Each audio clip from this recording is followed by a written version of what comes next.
Está diciendo, hermanos, yo les suplico. Recuerden, este es el llamado general, que luego él va a explicar con llamados más específicos acerca de diferentes aspectos de la vida, que son los versículos que siguen.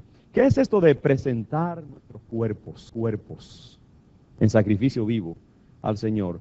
Evidentemente eso no quiere decir que usted haga una pira, una coja leña y le prenda fuego y se tire en el fuego. No, eso no es lo que quiere decir el apóstol Pablo. Está hablando de algo simbólico, algo más bien de tipo espiritual. Claro, haciendo referencia a los sacrificios que los hebreos traían al altar para ser quemados en holocausto y en ofrenda y consagrados al Señor. Esa vida que había sido sacrificada ascendía a Dios simbólicamente en el fuego, el olor que ascendía hacia el cielo. Ese animal había sido completamente rendido, consagrado, apartado para un solo propósito. Era traer honra al Dios que lo recibía en ese momento. Entonces Pablo está haciendo recordatorio de eso, al decir, ahora hermanos, yo les pido que no necesariamente ustedes traigan un cordero al altar cuando vayan al templo, sino, hey, vayan ustedes mismos. Preséntense ustedes, en vez del cordero, póngase usted en la mesa del altar y preséntese ante Dios.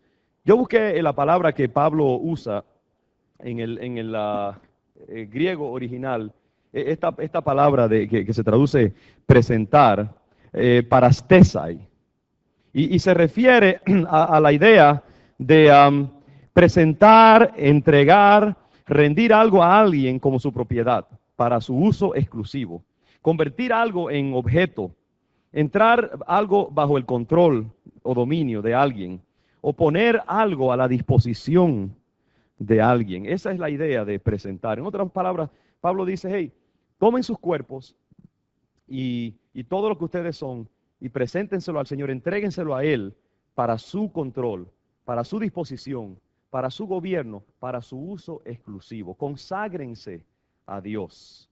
Y eso es lo que Dios pide de cada creyente, que nuestra vida esté completamente presentada al Señor como una ofrenda exclusivamente dedicada a Él y a nadie más.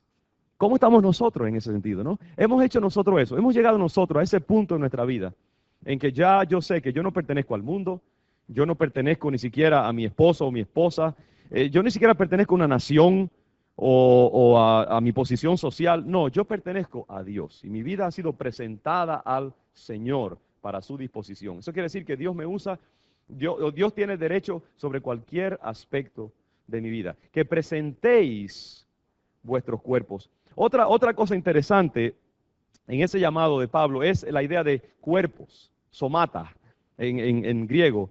Esta carne, es lo que él dice, presenten sus cuerpos. ¿Por qué los cuerpos? ¿Por qué no dice Pablo, por ejemplo, presenten sus espíritus, o presenten su mente, o presenten su persona al Señor? ¿Por qué los cuerpos? Bueno, primeramente porque eso es lo que se presentaba ante el sacrificio, era el cuerpo de un animal. Pero hay algo interesante también aquí, y es lo siguiente, el cuerpo es como lo que más está en contacto con el mundo, y muchas veces también la palabra carne, sarcos, es la parte que muchas veces nosotros no le rendimos al Señor. A nosotros nos resulta fácil decir, bueno, mi espíritu se lo ofrendo al Señor, mi mente se la ofrendo al Señor. Pero esta carne tan rebelde y que normalmente como que no queremos dársela al Señor, porque esta carne con sus apetitos intensos es lo que más se revela contra Dios, es lo que más resiste la obra del Espíritu Santo. Y Pablo dice, miren, presenten sus cuerpos a Dios para bien, dejen que el Señor trate con sus emociones, dejen que el Señor trate con los impulsos de su carne, dejen que Dios vaya poco a poco santificando y sanando este aspecto. Lo otro que me llama la atención acerca de que Pablo dice el cuerpo, que leía un comentario de un famoso comentarista cristiano que conoce muy bien la cultura griega, y él dice que para los griegos el cuerpo era algo impuro, el cuerpo era una cárcel que agarraba lo que verdaderamente era bueno del hombre, del ser humano, que es el espíritu.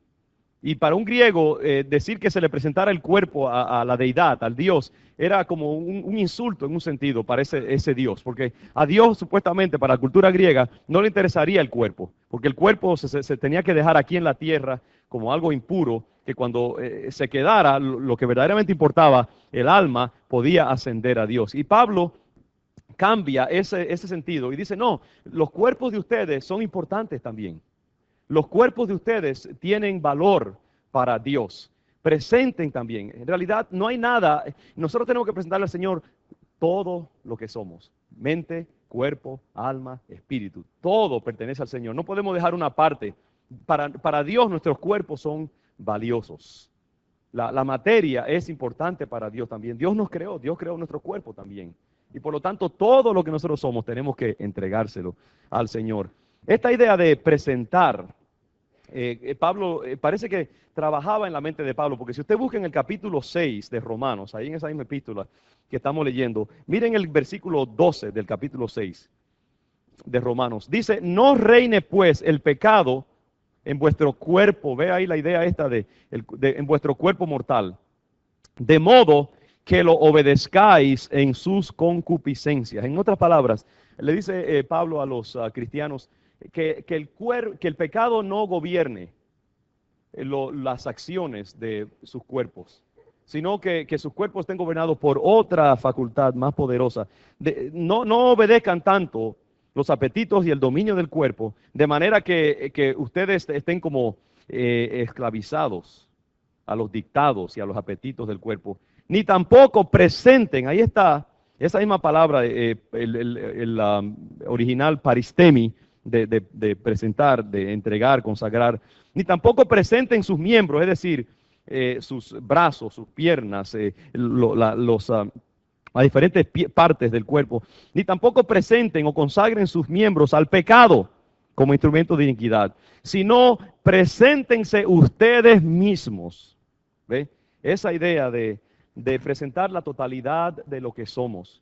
Preséntense ustedes mismos a Dios como vivos de entre los muertos, y vuestros miembros, es decir, las partes de su cuerpo, como instrumentos de justicia. ¿Ve la diferencia? En vez de presentarnos como instrumentos de iniquidad, presentémonos como instrumentos ¿de qué? De justicia. La idea de que esa sea, que nosotros vengamos a estar, al estar bajo el control del Espíritu Santo, que nosotros vengamos a ser como un instrumento que Dios pueda usar para bendición de la humanidad y para fortalecimiento de la sociedad.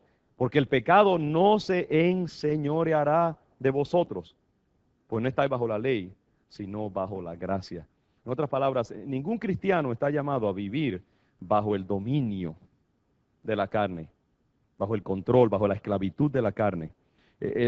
A lo máximo, nosotros vamos a estar en lucha como habla Pablo en otro pasaje famoso en Romanos, ¿no?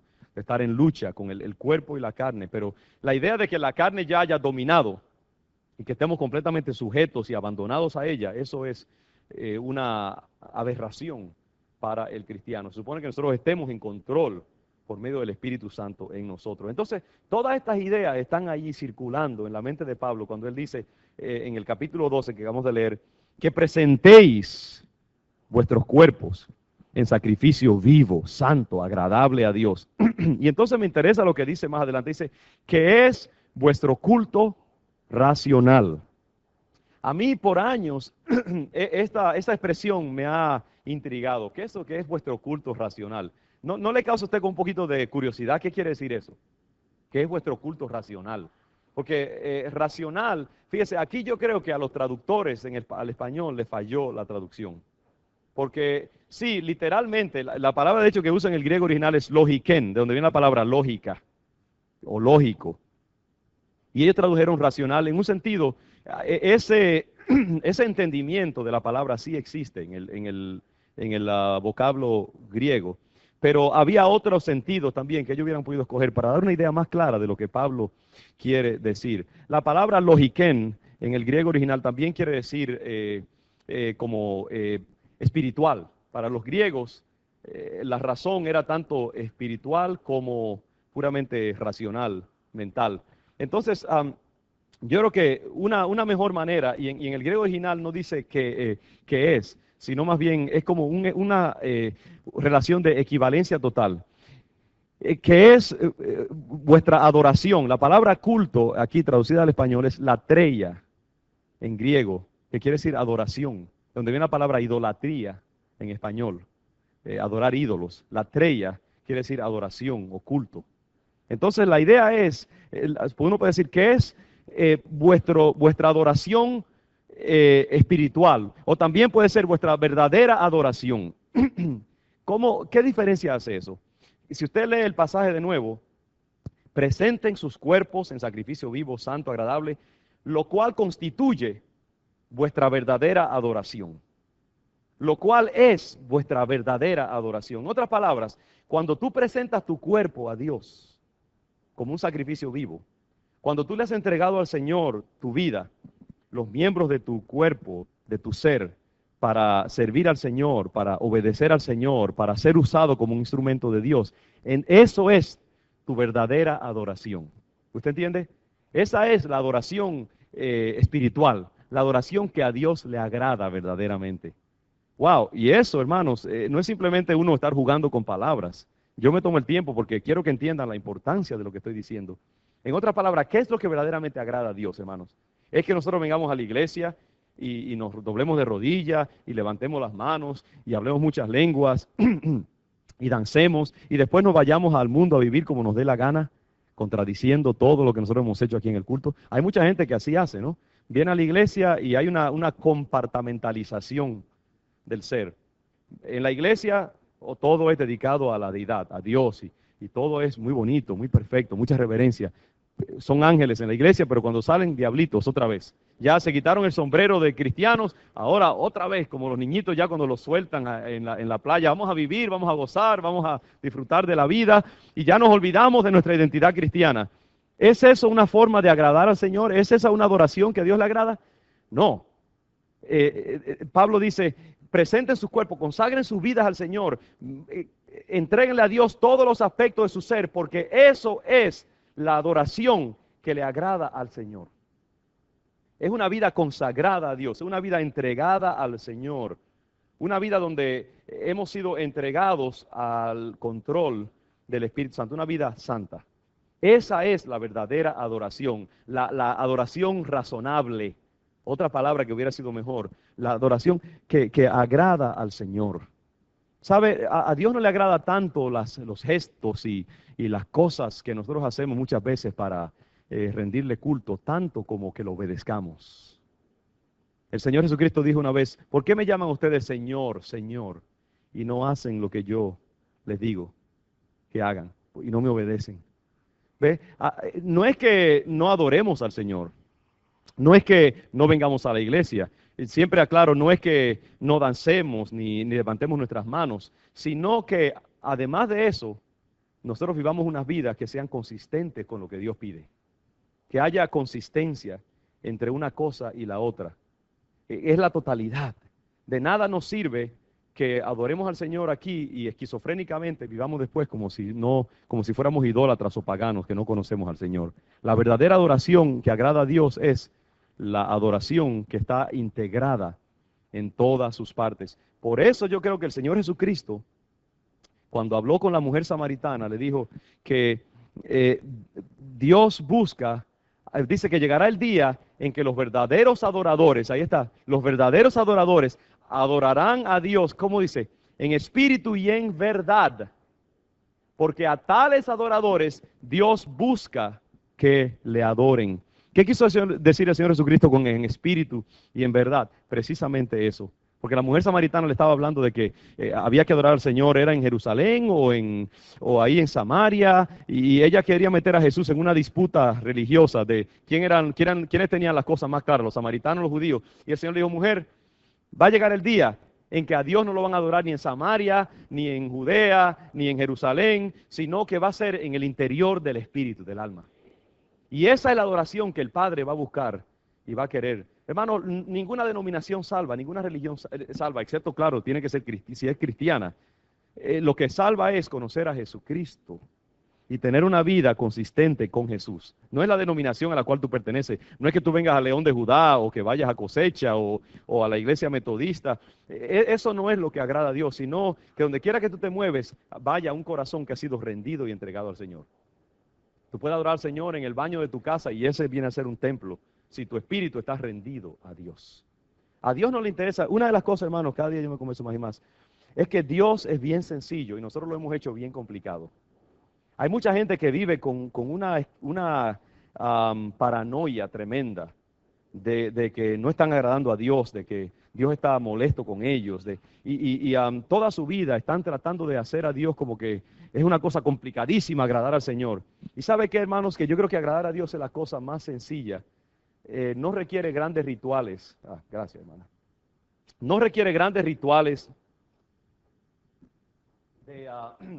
de cultos aparatosos y todo eso, sino que Dios una y otra vez dice, miren, señores, yo lo que quiero es que ustedes sean sencillos de corazón y justos y que hagan las cosas bien. Mire cómo dice Miqueas. Miqueas es uno de los pasajes más bellos. Miqueas capítulo 6, sobre lo que pide el Señor. Dice, y a mí me encanta este pasaje, capítulo 6, versículo 6. Dice, ¿con qué me presentaré ante Jehová y adoraré al Dios Altísimo? Esta es una pregunta retórica, tiene su propia respuesta. Me presentaré ante él con holocaustos, con becerros de un año. ¿Se agradará Jehová de millares de carneros o de 10,000 arroyos de aceite? Daré mi primogénito por mi rebelión, es decir, por mi pecado, el fruto de mis entrañas por el pecado de mi alma. Él está preguntando, ¿qué es lo que, con qué puedo yo agradar al Señor? ¿Tendré yo que ir al ATM y sacar todo el dinero que tengo y robar un banco y para darle al Señor dinero? ¿Tendré que coger a mi hija y degollarla para que Dios se agrade de mí, para que perdone mis pecados?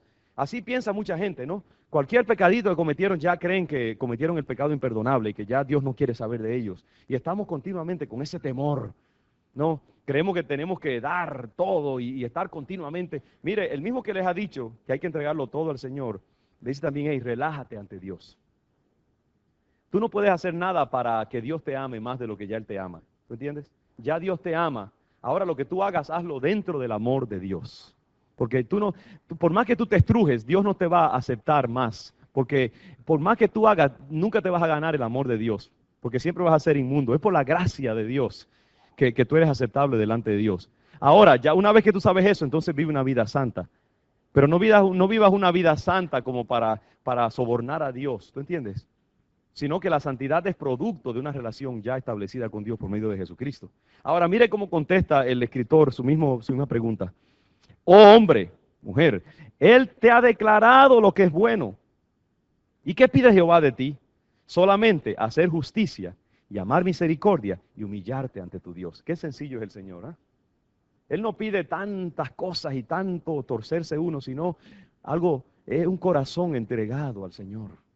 Eso es lo que Dios, eso es lo que agrada al Señor. Mire otro pasaje que me impactó con respecto a ese pensamiento del verdadero culto, la verdadera adoración. Está en Deuteronomio capítulo 10, ahí en las entrañas mismas del Antiguo Testamento. Deuteronomio es un libro dedicado a todo lo que tiene que ver con las ofrendas y los sacrificios y los días de fiesta que debía guardar el pueblo judío.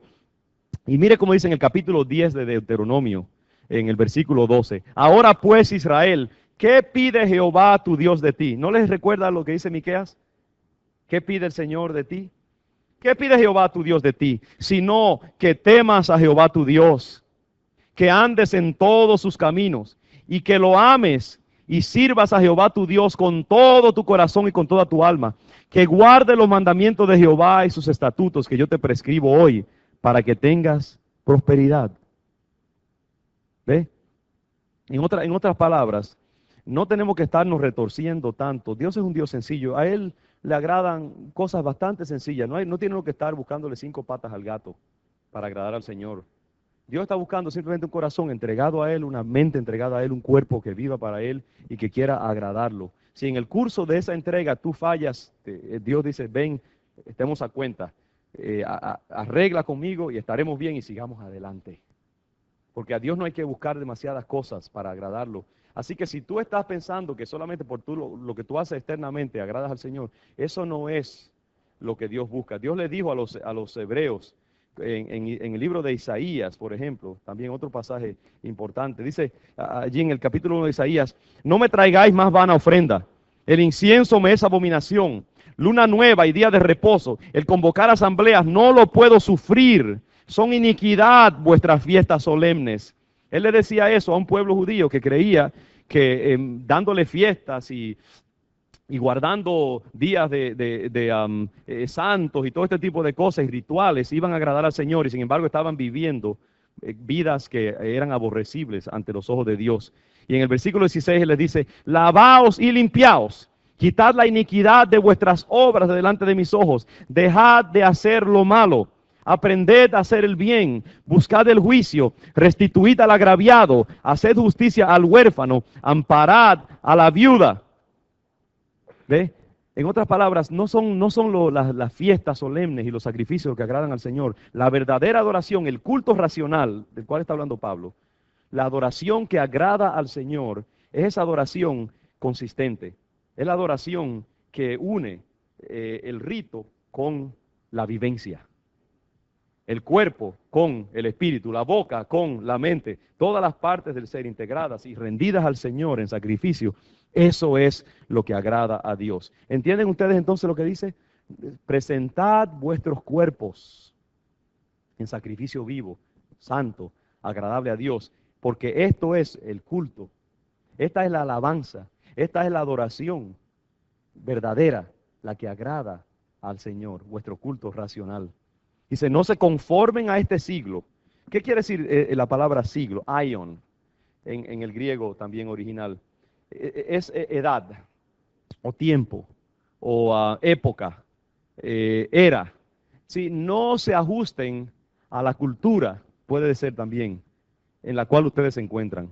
No se ajusten al sistema de cosas, a esta administración de la cultura en la cual ustedes viven actualmente. No se ajusten a ella, no se entreguen a ella, no se presenten ante ella para que ella controle su vida, sino transfórmense por medio de la renovación de su mente, de su entendimiento. ¿Qué quiere decir eso? Hermano, si tú quieres cambiar por dentro, tú tienes que comenzar transformando tu mente. Cada día que tu mente vaya siendo expuesta a la palabra de Dios, que tú continuamente estés meditando en las cosas nobles. Como dice Pablo: todo lo bueno, todo lo noble, todo lo justo, todo lo perfecto, todo lo que es de buen nombre, si hay virtud alguna, si hay algo digno de alabanza, en esto pensad, ¿no? Por medio de cada día nosotros someter nuestra mente a pensamientos bíblicos, a ideas. Yo creo, hermano, que cada vez que usted prende el radio, o usted abre una revista, o ve la televisión, o tiene una conversación, algo está pasando en su mente. Usted está sometiendo su mente a un estímulo. Cada vez que usted lee una novela o hace una decisión de pasar su tiempo en algo, usted está en un sentido renovando su mente. A veces la está renovando para mal, a veces para bien. ¿Me entiende? A veces los estímulos que está recibiendo su cerebro, lo que están haciendo es que reforzando la carne, reforzando la animalidad que hay en nosotros. Entonces, por eso es que nosotros cada día tenemos que ser buenos administradores de lo que está recibiendo nuestra mente. Porque cada día nosotros tenemos la oportunidad de renovarnos un poquito más para Dios. Y lo que pasa es que cumulativamente, con el paso de los años, si tú eres cuidadoso en lo que tú permites que entre a tu mente y que forme tu mente, tú vas a tener una mente reprobada o una mente aprobada por Dios. ¿Ve? Con el paso de los años, el cúmulo de los estímulos a los cuales tú sometes tu mente van a producir una persona transformada o una persona que está en carne viva y que está igualita que como cuando comenzó los caminos del Evangelio. Hay que tener cuidado. Hoy en día se habla mucho de tener cuidado de lo que comemos físicamente, guardar el cuerpo, etcétera. Bueno, lo más importante es que tú guardes tu mente también.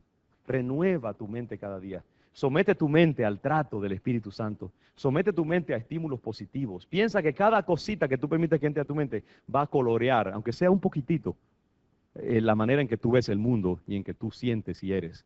Y la idea es, también en la expresión original del apóstol Pablo en el griego, la idea de renovar es de continuidad. Es decir, renovándoos en la mente continuamente.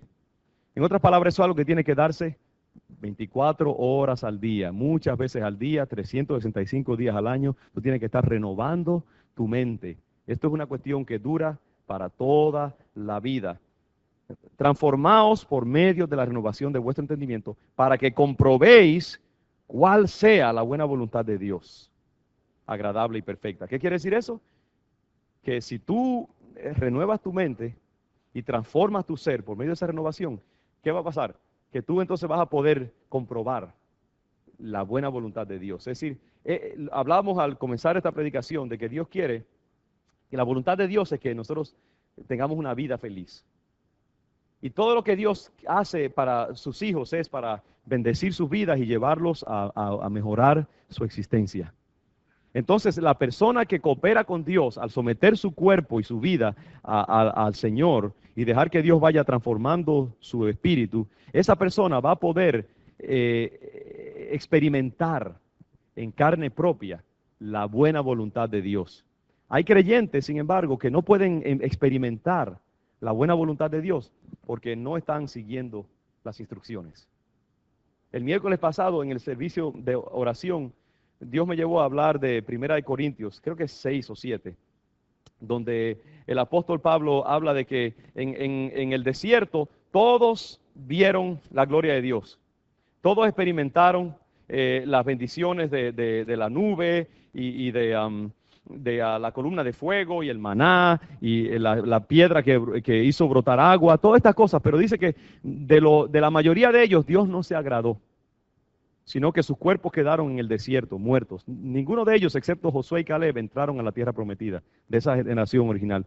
¿Por qué? Porque no agradaron a Dios. A pesar de que experimentaron todas estas cosas, lo que Dios quería era que esa primera generación que salió de Egipto entrara a la tierra prometida y disfrutara de la tierra que fluye leche y miel y que disfrutaran de buenas casas y de una vida próspera que Dios les quería dar. Pero casi todos murieron en el desierto. Casi ninguno de ellos entró a la tierra prometida. ¿Por qué? Porque sus vidas no eran lo que Dios quería. Sus actitudes no eran correctas. Tenían la vida de los paganos que habían salido de Egipto y no permitieron que Dios los cambiara y por lo tanto no pudieron entrar en el disfrute de las bendiciones que Dios tenía para ellos. Esas bendiciones las disfrutaron una segunda generación que nació en el desierto y que pudo entrar 40 años después. Los demás se quedaron muertos en el desierto sin poder comprobar la buena voluntad de Dios, que era que ellos disfrutaran de la tierra prometida. Y por eso yo creo que Pablo dice aquí, miren hermanos, vivan de esta manera para que entonces ustedes puedan comprobar la buena voluntad de Dios. Si en tu vida ahora mismo tú no estás experimentando esa prosperidad, esa bendición, ese gozo, ese sentido de pertenecer a Dios, ese compañerismo con el Señor, algo anda allí que tiene que ser ajustado, ¿eh? No sé exactamente dónde está porque cada uno de nosotros tiene su propia condición, pero en la medida en que tú y yo vayamos ajustando nuestra vida, en esa medida vamos a sentir el gozo del Señor en nosotros. Vamos a sentir la paz, vamos a disfrutar de la aprobación y la prosperidad que Dios quiere para sus hijos. Digo pues, por la gracia que me es dada a cada cual que está entre vosotros, que no tenga más alto concepto de sí que el que debe tener, sino que piense de sí con cordura, conforme a la medida de fe que Dios repartió a cada uno. Ve aquí, comenzando con el versículo 3. Recuerdan que yo les dije al principio que la primera parte es simplemente una expresión general de un principio general que Pablo quería mencionar. Ahora, en el versículo 3 en adelante, él va a comenzar, y vamos a discutirlo más adelante, él comenzará a exponer consejos específicos que tienen que ver con esa vida rendida completamente al Señor. Pablo va entonces a estar elaborando diferentes formas de presentar nuestros cuerpos en sacrificio vivo, santo, agradable al Señor. Y una de las cosas que Pablo dice aquí es que hay una actitud bien importante que debe tener el cristiano. Es la actitud de humildad con respecto a sí mismo.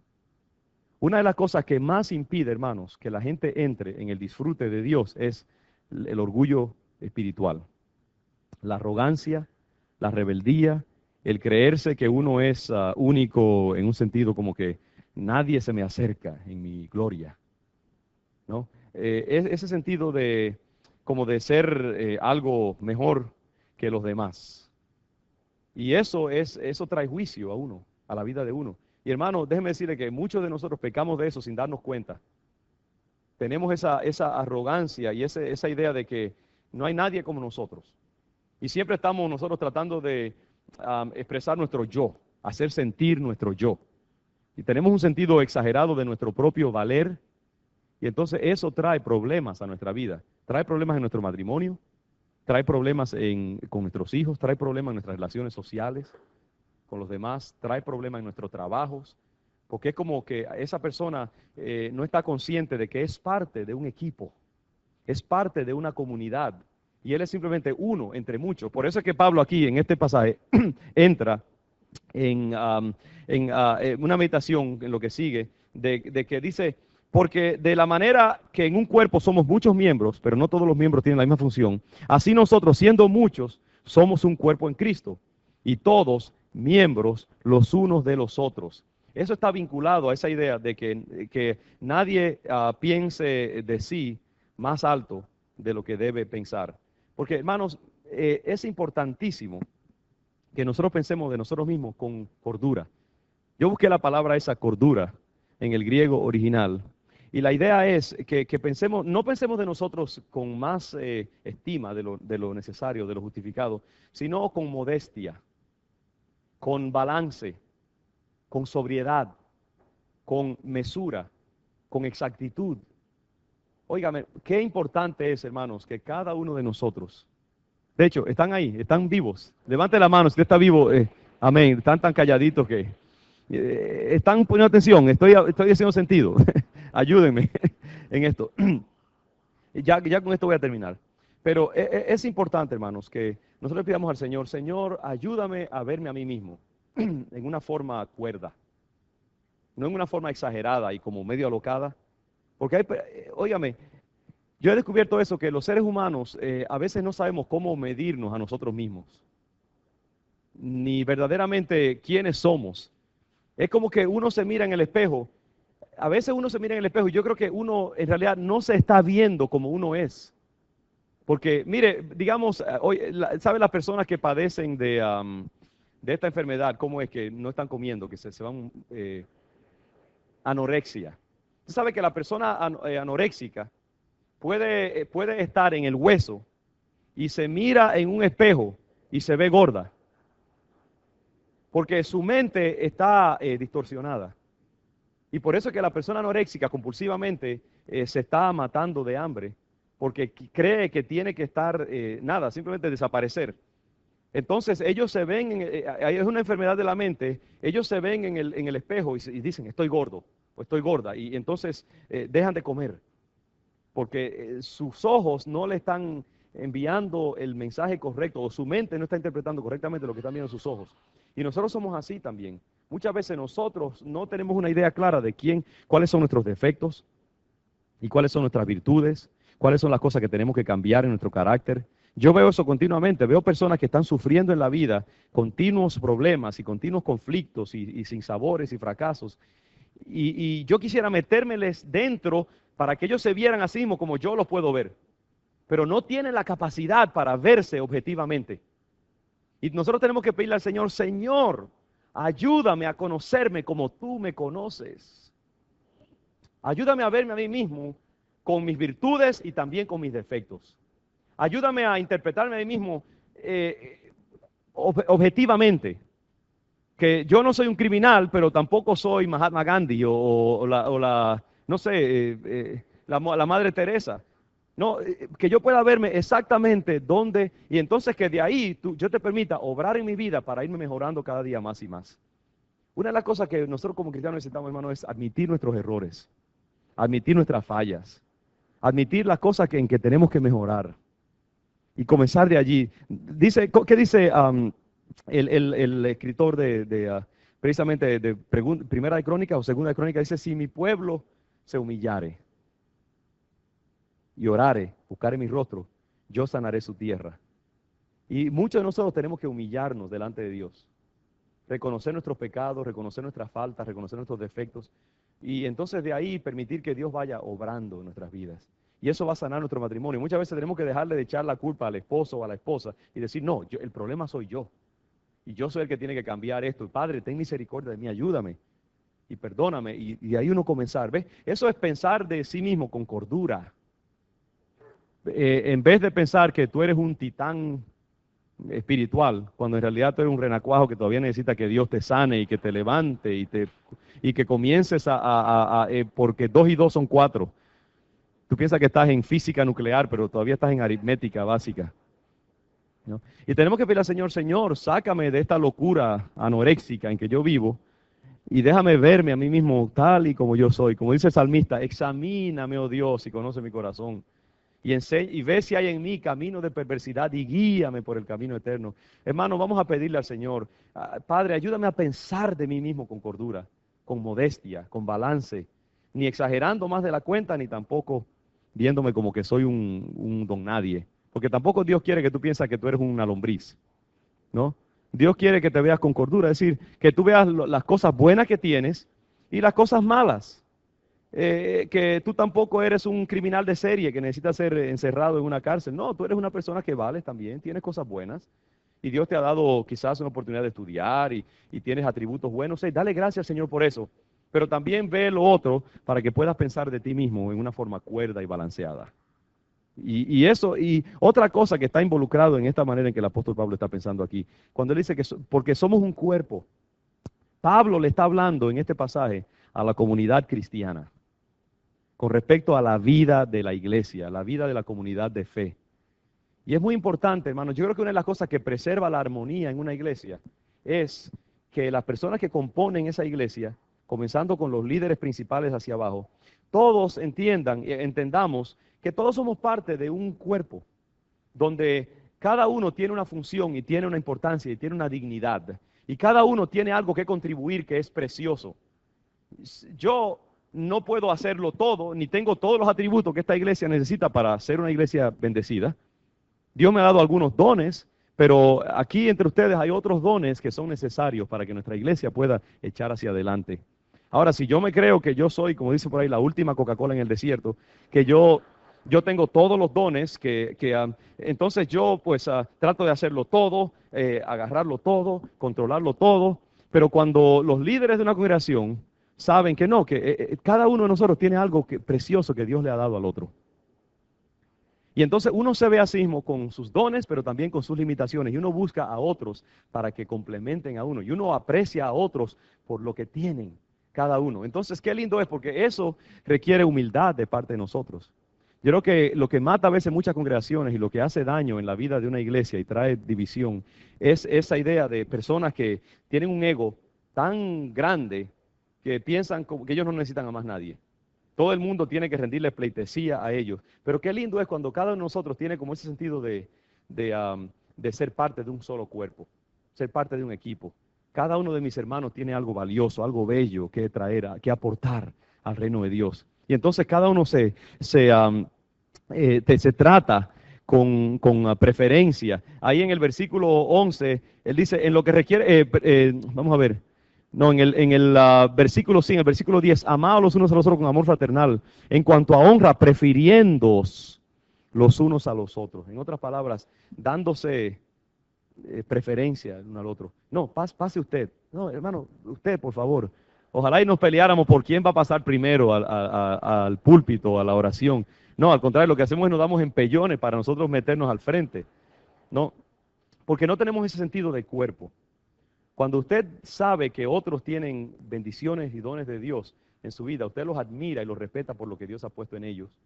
Y usted está consciente de que usted también tiene dones, pero que también tiene sus fallas y tiene sus ausencias. Y que esas personas complementan a uno. El rico dice, no se gloríe solamente en su riqueza, sino que recuerde que el pobre tiene mucho que enseñarle también. Y el pobre no desprecia al rico, porque el rico tiene cosas que enseñarle a él como pobre, pero véanse ambos complementarios, ¿no? El pastor no denigre al que tiene el don de evangelismo o de canto o de adoración. Y el que dirige la alabanza o la persona que toca un instrumento no denigre a los que no tienen oído y cantan desafinado. Porque esa persona que canta desafinado quizás es buen administrador y puede ayudar al músico que quizás no sea buen administrador. Entonces se complementan. y cada uno ve en el otro lo que el otro tiene. Así mismo en el hogar. La esposa puede que tenga dones que el marido no tiene. Y entonces el marido debe respetar a su esposa y amarla y valorarla, porque ella trae a la relación matrimonial y a la familia unas cosas que son muy valiosas, ¿verdad? Quizás ella es muy buena en llevar las cuentas y él no sabe ni sumar 2 y 2.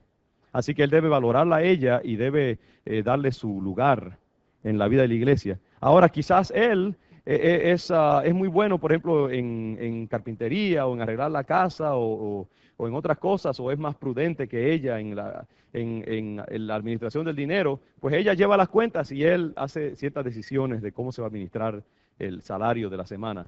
Y entonces los dos se complementan y son de bendición, ¿no? Y eso es lo que es trabajar en cuerpo, en sentido de cuerpo. Si nosotros aprendemos eso, hermanos, si pensamos de nosotros mismos con cordura, yo creo que nuestras vidas como iglesia y como familia van a funcionar mucho, mucho mejor. Quiera Dios que nosotros podamos pensar de nosotros así, en esa manera modesta, cuerda. Y eso nos va a ayudar a vivir vidas más bendecidas. Nuestro hermano Robert está por aquí. Pase aquí arriba al altar, por favor, nos dirija en algo de meditación musical. Pero hermanos, recuerde, Dios está llamándonos y en los próximos domingos vamos a estar discutiendo estos pasajes así. Dios nos está llamando a una vida entregada a Él. Una vida donde todos los hábitos, el comportamiento, las relaciones que tenemos unos con los otros, todo esto esté dirigido por la palabra de Dios. Yo le suplico en estos domingos, que vamos a estar hablando así de estas cosas sencillas, que abramos nuestro corazón y veamos en qué medida Dios quiere bendecirnos, Dios quiere hablarnos, y estemos bien dispuestos a admitir. Cuando fallamos, vamos a admitir nuestros errores, vamos a pedirle al Señor, Señor, ¿en qué área tú quieres que yo siga mejorando? ¿En qué área tú quieres que yo cambie? Y esto nos va a ayudar a ser mejores cristianos cada día. Vamos a ponernos de pie, vamos a orar y darle gracias al Señor por su presencia en medio nuestro. Señor, te bendecimos y te damos gracias, Padre, por la vida que nos has dado, por ese llamado que tú haces en esta mañana a entregar nuestros cuerpos en sacrificio vivo a ti. Derrama, Señor, sobre nosotros esa cordura de la cual habla el apóstol Pablo, esta primera cualidad de vernos con humildad, vernos con sana modestia, no ceder al orgullo, a la arrogancia, estar siempre conscientes de nuestras fallas y de nuestras debilidades para que tú puedas tratar con nosotros. Bendice este pueblo, Padre, que esta enseñanza se quede grabada en nuestros corazones. Gracias por tu vida en nosotros. Llévanos a nuestros hogares con tu santa bendición este día. En el nombre de Jesús. Amén.